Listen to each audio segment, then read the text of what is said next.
Hello everybody, this is WarStory video blog, and this is Military Museum of National Guard of Pennsylvania. And now you can see short review of this museum.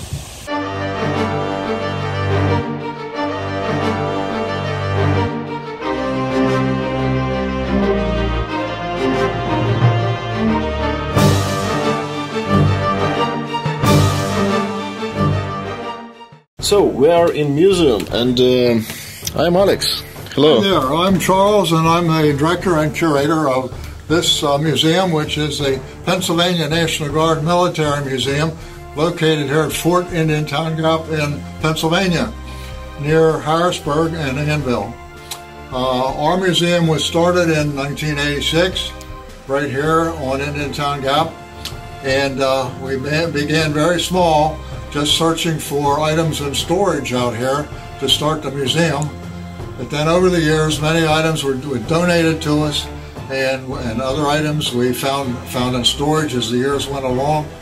As we developed the board of directors and so a lot of volunteers, we were able to purchase some desirable items for the museum. But we have 2 floors of exhibits. Most of our exhibits are World War II related, and 28th Infantry Division, which is Pennsylvania's National Guard Division.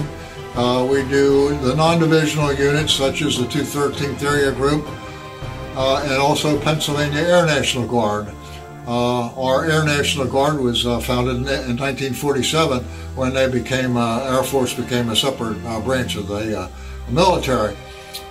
We've grown to the point where we have a building, several buildings for storage. 2 of them are World War II, original World War II barracks built in July 1941. We have a restored chapel, which was built in the 1890s as a schoolhouse. And then we have a rifle range house and office over here in our little area from the old National Guard camp at Mount Gretna, which was 20 miles distant from here. So most all of our displays are marked as to what they are, but we encourage our visitors to ask questions. We're generally open Mondays and Fridays from 10 to 4:30. We do take appointments for groups, usually on a Tuesday, Thursday, or a Saturday, especially Saturday if we have a volunteer available. Usually Tuesday and Thursday is no problem. But we're always open Mondays and Fridays. Could you explain about this display? This looks interesting. Okay, here we have a field inspection with the soldier's kit laid out here. And here you see the captain standing back here, and he's inspecting the troops, and he's inspecting the equipment to make sure all their equipment is here and that it's in good condition. And then over here we have a soldier who's dressed for combat in the Battle of the Bulge, maybe, but he's got his equipment on, and he's got his cold weather boots, which most soldiers didn't have for the Battle of the Bulge. We have his socks, which are rolled. Next to that is a wool pullover sweater. Next to that is a little pouch which goes inside the pack and holds his mess kit. We have the blanket, his underwear. We have his rifle. Here's his pack, wool gloves, mess kit with knife, fork, and spoon, canteen cup, have his helmet liner. There's this little first aid pouch. Over here we have the gas mask and pouch, and then we have his entrenching shovel and carrier. And that's about 40 pounds of equipment. Okay, and the period of produce of this equipment is World War II. World War II, that's right. This is a World War II display. This is a World War II, what they call a pup tent or a shelter half. Pup tent. And each soldier would have a half of a tent, and you see the buttons on the top. Why they would button the 2 halves together, and 2 soldiers would have a tent to sleep in. Then they usually had a sleeping bag and 1 or 2 blankets. And sleeping bags was in soldier equipment also. Yes, yes. They would roll up and along with the blanket and go in the pack. Or sometimes the blanket might be like on a horseshoe roll, which would go on the outside of the pack. This is a soldier of the Pennsylvania Cavalry, and this would date from about 1915 or 1916. And he's got his saddle and everything's ready to go, ready to ride. He has his equipment. He's got his, this is a map case. Have his map. This is his cartridge pouch, his pistol belt, first aid packet, and then we have a holster for his .45 caliber pistol.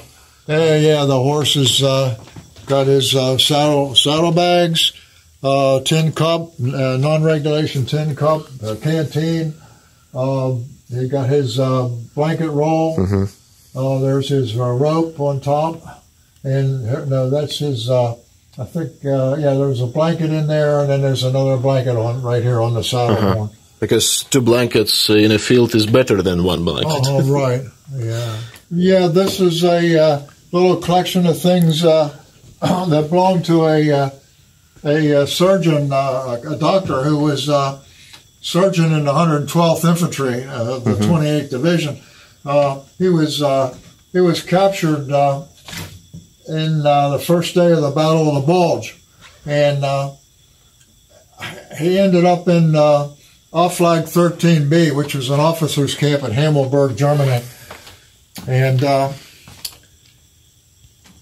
he became friends with Sergei, who was a Serbian aviator. And because they were hungry all the time, the Serbian aviator made this recipe book. It's all kinds of different recipes there. And because Dr. DeMarco was an educated man, a doctor, he and the German camp commander, who was a Luftwaffe officer, became pretty good friends. And when the camp was liberated, the camp commander gave Dr. DeMarco his dagger and a fancy hunting shotgun, which he brought home. And but there's some other interesting things in this case, like the little matchbox that has the guard tower etched on the matchbox, and there's a Nazi matchbox cover down there on the bottom next to the dagger, and Dr. DeMarco's watch, which he had with him the whole time, his fork and spoon, and then there's a little communist cigarette case in there, and of course Dr. DeMarco's dog tag.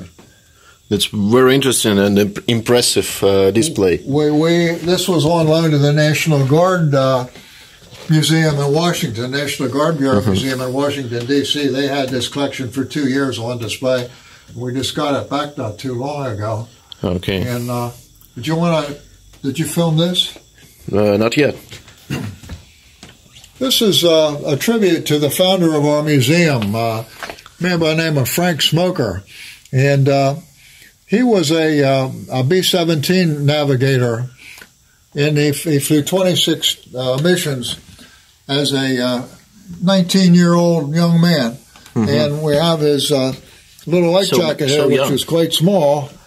And by 1985, he was a Deputy Adjutant General for Air. In other words, he was commander of the Pennsylvania Air National Guard, and he was a Major General when he retired. And then this is another one of his World War II uniforms. And he flew 26 missions, like I said, and he also flew 2 or 3 missions into Vietnam and Indonesia during the Vietnam War. They flew the big Constellations aircraft. Very interesting thing here. This is an ejection seat from an F-84F Thunderstreak jet plane. This man by the name of Philippi, he won an air race from the East Coast to the West Coast called the Ricks Trophy Race. And there you see the trophy. Well, not long after that, he retired, and they put a mannequin and a cinder block on the ejection seat, and they tested it. And there you see it flying up in the air. It's just a mannequin and a cinder block. Well, then, when General Philippi retired from the Air Force, they took the seat out of the plane and put rockers on it and gave it to him as a gift. That was his retirement present. That's very interesting. So that's what that is. A lot of the kids that come in here think it's a barber's chair. There is a collection, full collection of canteens and mess kits. So that's very interesting because we can see models one by one. Yes. From earlier to late. This was during the American Civil War. They usually just had a tin plate. And this 1872 mess kit wasn't very good. It had a lot of sharp edges on it because the lid was used as a cup. But it just wasn't a good design. And then they came along with this thing a couple of years later in 1874. And you have the 1917 models. And then the 1918 model, which evolved into the modern mess kit, which was used during World War II. And the World War I models was a more shallow mess kit, and they made the lid higher so it would hold more food. This is kind of an evolution of the canteen. This canteen is a pre-Civil War canteen. This was the Civil War canteen, and then we have the models from the Spanish-American War, and as they evolved on the bottom shelf there to the model 1910 canteen, all the way up to canteens made in the 1950s and 1960s, and you have the insulated Arctic weather canteen back there, and then the desert-style canteen. And it's very interesting because in military antique shows, when you see canteen, you can't remember what year produced this canteen and what year is the model. So now we can just yeah, the World War I canteens had that flat metal lid, and then these were they were experimenting with the porcelain and the plastic canteens in World War II. And these didn't work out because they chipped very easily. And some of the chips would end up inside the canteen, and that was no good. And this first style of plastic canteen, the plastic would make the water a bad flavor. And then they came along with the aluminum and stainless steel canteens from World War II, and they worked out pretty good. And is it the first model of body canteen? Yeah, it's a collapsible plastic canteen from the, let's see, 1969. Okay. And there's cups over here. If you want to do the cups, the model 1872 cup was basically the same as the Civil War cup. And you have the cups as they progress up through the early 1900s. Up to World War I, and then you have the familiar design on the bottom. It was used in World War I and World War II. And that was the cup for that Arctic canteen, which you saw on the other side there. We have some rations. We have some rations here. These are World War II. Everything on the top shelf here is from World War II. We have the little packets of food. Everything's listed on the cover as to what's in there. The biscuits, compressed graham biscuits, sausage, some kind of a candy bar, a stick of chewing gum, and sugar tablets, and lemon juice. And of course, rations in those days always had cigarettes inside. Sounds tasty. Yeah, there's a little 3-pack of Chelsea cigarettes which were in there. Now these boxes are empty. These 3 boxes of K rations still have all the original contents inside. They were never opened. And of course you have the Hershey bar, which everybody knows what a Hershey bar is. Yes, everybody knows. And these are the C rations from the 1950s and 1960s. Which then that evolved into what they call the MREs, the meals ready to eat, which is what they use today. I don't have any of the very latest packages of those in there. Yeah, these are from the 1970s and 80s. Okay. And the original ammo carrier? Well, this one This is a machine gun cart. It's dated 1929, and it would have had a machine gun mounted on it, which we don't have. This box over here is cut out for a spare barrel, and I would imagine this was probably for an ammunition box, and maybe that one for a toolbox. Now this is an original Survivor. It's a World War I ammunition cart, and this could be pulled by an army truck in World War I or horse, and it carried the ammunition boxes up to the machine gunners at the front. And there was two types of ammunition boxes here, for a Vickers and a 1917 Browning machine gun. I think these are the Vickers, and those two are for the Browning. I believe, maybe I have it backwards. Ah, yeah. Two different styles of the boxes and sizes. Yeah. Okay. Thank you. These still turn up at gun shows. This one is interesting because it's fully original. All original. Yeah. All original. Yeah, nice. Very good condition for wood things, you know. Yeah, this really is a Survivor. I don't think there's many of these around anymore. This is all mess hall equipment. You know, all this equipment. Much of it was found in storage out here when we started the museum in 1986, and most everything here deals in some way with eating, with food preparation, and feeding soldiers out in the field and also in the garrison area.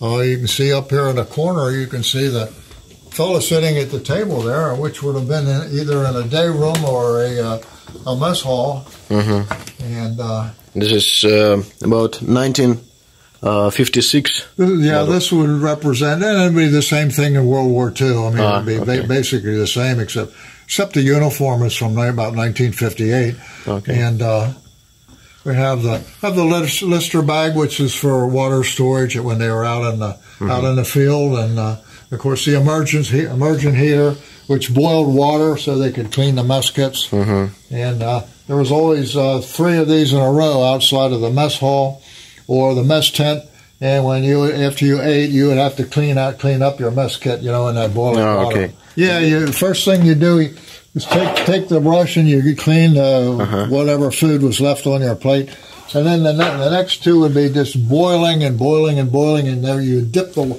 Army wanted you to get all the grease off of your mess kit, so you had to dip them in the boiling water to get all the grease off of the mess kits. Okay. And, that's a field freezer back there. Keeps some food frozen. And field freezer? A field freezer, yeah. This? Yeah, the box in the back there. Okay. It's a field freezer. And what period is it? 60s? Yeah, that would be 70s and 80s, I think. Okay. Yeah, it's not real old. We have the insulated food container where they prepare the food in the garrison area, then take it out into the field where the soldiers were training, and they would have hot food. And we have the 2 different models of field ranges. Usually they would haul 3 of those in the back of a 2.5-ton truck. A couple of different stoves. It's an Arctic cold weather stove. We have the 20-man squad stove. And back here, a little black barrel stove. That's an M1941 tent stove. Then an earlier model of the immersion heater. You have an officer's mess kit with a set of plates and dishes and things that a company officer would use. Yeah, there's a nice photograph of the fellow cleaning off his mess kit in one of those immersion heaters. This is the World War II version of the insulated food containers. There's 3 of those little cans inside of that container, and that would keep the food hot on the way out to the field. I have a Nazi banner here, which is autographed by members of the 28th Signal Company, and all the names are on there. This is a two small camp stoves. If you saw the movie Band of Brothers, you'll see the fellows in the snow after the Battle of the Bulge, and they're trying to heat some food on one of these little stoves. Well, a couple of early camp lanterns from the World War I period, and then next to that is a Coleman lantern from World War II. Of course, the milk can and an Army issue stool for milking. And how did you get all these items? From the storage, from the antique? Well, a lot of this equipment we found in storage here at Fort Indian Town Gap when we were starting the museum. But then over the years, a lot of things were donated to us. A lot of things were donated. But we really found lots of World War II items in storage in 1986. Okay. We can start here.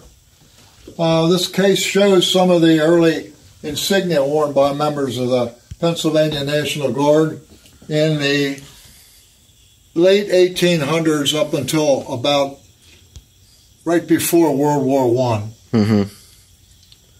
And you can see some of this insignia is quite colorful, and most of it has the famous Pennsylvania keystone in the design of the badge. The badges with the wreaths were worn by non-commissioned officers, and then you have the collar insignia and a couple early caps here from model 1902 enlisted man's cap and the First World War model 1902. Officer's cap with the Pennsylvania State Seal on the front. The box leather knapsack. The soldiers didn't like the leather knapsack. But then they did away with that, and they brought in the canvas, which was much easier to handle. It was lighter, and it was easier for the soldiers to handle. And the 10th Pennsylvania Regiment in 1898 was the only Pennsylvania unit to go to the Philippines and fight in the Philippines during the Spanish-American War, a war with Spain. And there's a little magazine that was published in the Philippines during the Spanish-American War. And there is a cap here. Yeah, the little forge caps were worn. People associate with this type of hat with the Civil War, American Civil War, but they were actually worn up till 1895. Oh, okay. And this one was this is a model 1872, which would have been worn up to 1895. And have a little sewing kit, soldier sewing kit, and some other small things, a little Corps badge and Army lock and. Some relic items. Yeah, we were trying to put out some extra things for the 100th anniversary of World War I. This is very impressive when you put on your display relic items. These items show this action. Right, that's right. And of course, you know, these are found on the battlefields in a piece of shell fragment. And Did you know what those were? Yeah, that's for to damage horse legs. That's right. Yeah, caltrops. That's what we call them. Caltrops. Caltrops. Caltrops. Yeah. And then we have. They always called these pigtails because of they twisted into the ground, and that's what they mounted their barbed wire on. And so we've actually found some of these in the woods here at Indian Town Gap. This is an officer's World War I uniform. And most of the items in this case belong to this officer, and he was in the 108th Field Artillery. Yeah, 108th Field Artillery, the 28th Division. Very interesting things is hate belt. Sometimes we can see it in the military shows with trophies, with the small buttons or. That's right. The soldier would find himself a German belt. Maybe on a body or somewhere, or maybe, well, he'd get one somehow, and then he would collect the buttons from all the different countries that he could find buttons from, and he'd put those on his belt and bring that home as a souvenir. Leather map case. Another map case, that's right. Binoculars, binocular case. Got his engineer watch. And nice little pair of goggles there. And it's a nice 1901 Colt 38 caliber double action revolver, and along with the holster and the belt with a Pennsylvania belt buckle, and a couple marksmanship badges. NGP, National Guard, Pennsylvania. National Guard of Pennsylvania. It was, up until 1870, it was Pennsylvania Militia. Then it became the National Guard of Pennsylvania. Then, after World War I, it became PNG, Pennsylvania National Guard. So, nothing ever stays the same. This is a nice little display on this fellow and his bugle. Now, the bugle that was issued in World War I was a little short trench bugle, maybe about 8 inches long. And you can see the buglers from the 112th Infantry here with their little trench bugles. Well, after the armistice in 1918, he goes into Paris and he bought this nice big bugle. And he was very proud of that bugle. Hey, here's a picture of him with it, and then we even have the bill of sale right there for that bugle. So that makes it nice. And then there's a couple rates here for musicians and buglers, and we have a haversack here for a band member of a band. And this is that man's jacket right here.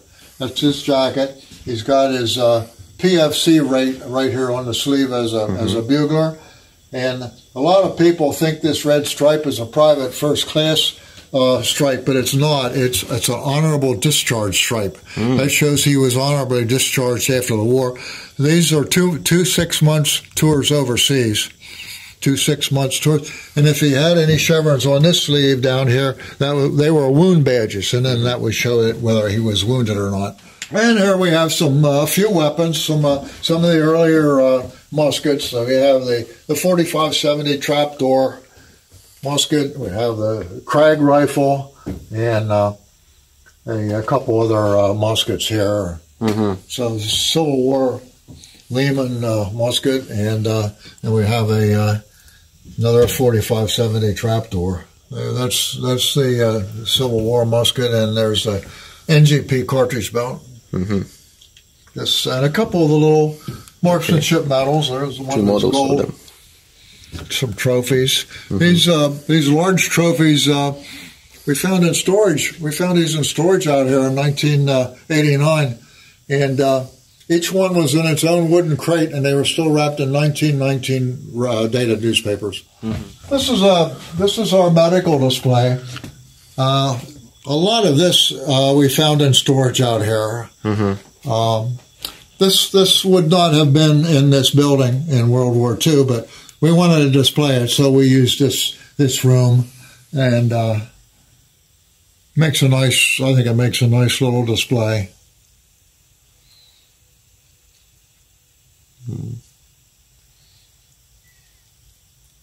And over here we have the first sergeant's room. There would have been 63 men living in this barracks in 1941. 10 non-commissioned officers and cooks, and then 53 privates. And this would have been the sergeant's room and maybe his assistant. And can I come in? Yeah, go ahead. Well, he's sitting here at his typewriter. Maybe he's typing some passes for the guys for their weekend. And some of his books and papers and ink and so forth. And it's for World War II. Yeah, this room depicts 1940, late 40, early 1941. And we have as I see, this one has. This is a World War I field desk. Field desk. It's a World War I field desk. And you can close it and remove. Yeah, right. This is the lid, and it closes up, and you can move it to another barracks. You can move it to another place. Upstairs, you might have seen we had a World War II field desk on display upstairs. Okay. And but this Christmas is coming. Christmas is coming. Well, yeah, we're showing, December 1941. Yeah. Yeah. And this don't belong in here. Presentation. That was the unit that was here. The reunion on Saturday was here. I put this on his shoulder just for the veterans, from that for that reunion. Okay. And there's a facsimile of the paper where Pearl Harbor was bombed in 1941. Oh. There is a huge booth here. Yeah, 17 double E. We found those in storage out here in 1989. It's really big. We can't see it on the screens, but I have European 44 size, and it looks children. Oh yeah, they show wear. Somebody wore them. We don't know who, but they show wear. Don't know who wore them. There's an old card inside that said "largest size shoe ever issued by the Pennsylvania National Guard." And this little space right here is to show visitors how the whole barracks was laid out. That wall would not have been here. This would have been wide open with bunks on either side of the room. Original white lines are on the floor that were painted here in 1941.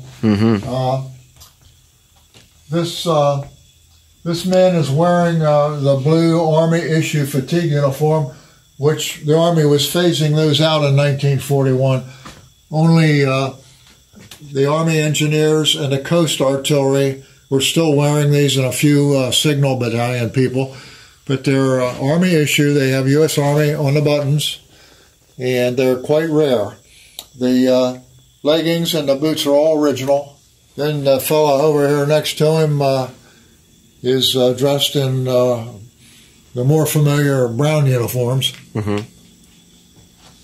If you can show this photograph, this shows the 103rd Engineers from Philadelphia in 1941 before the barracks are even painted. And this picture was taken right outside the window over in this area over here.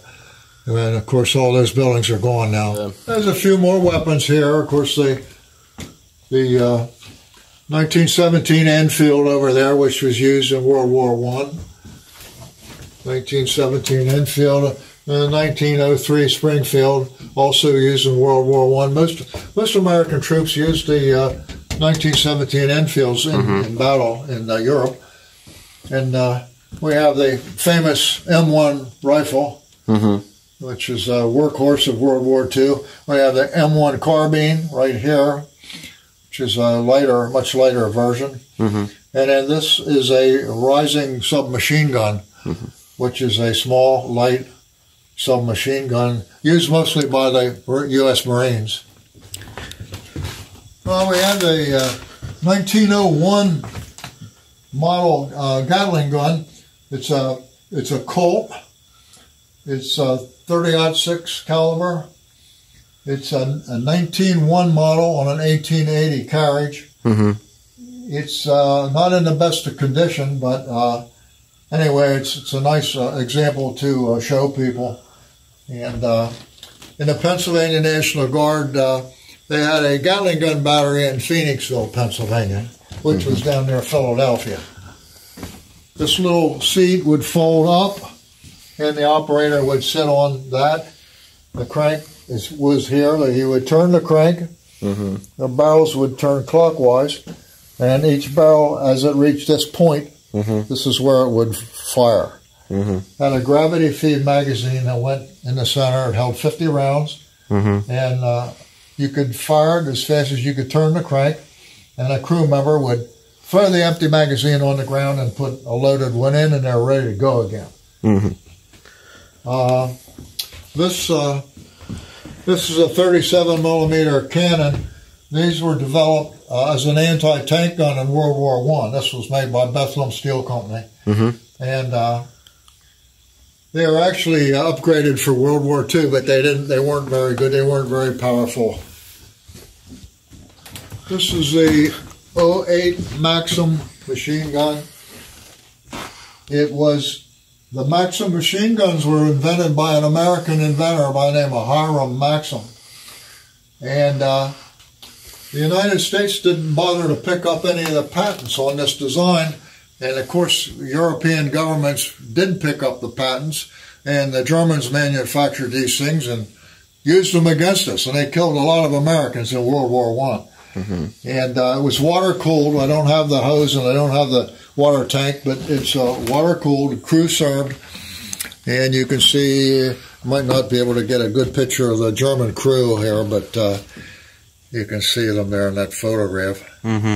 This one is in really good condition. It is in good condition, yeah. With all leather things. Yeah, this is called a sled mount. And this machine gun over here is actually the light version of the same gun, although it's not light, but that's what it's called.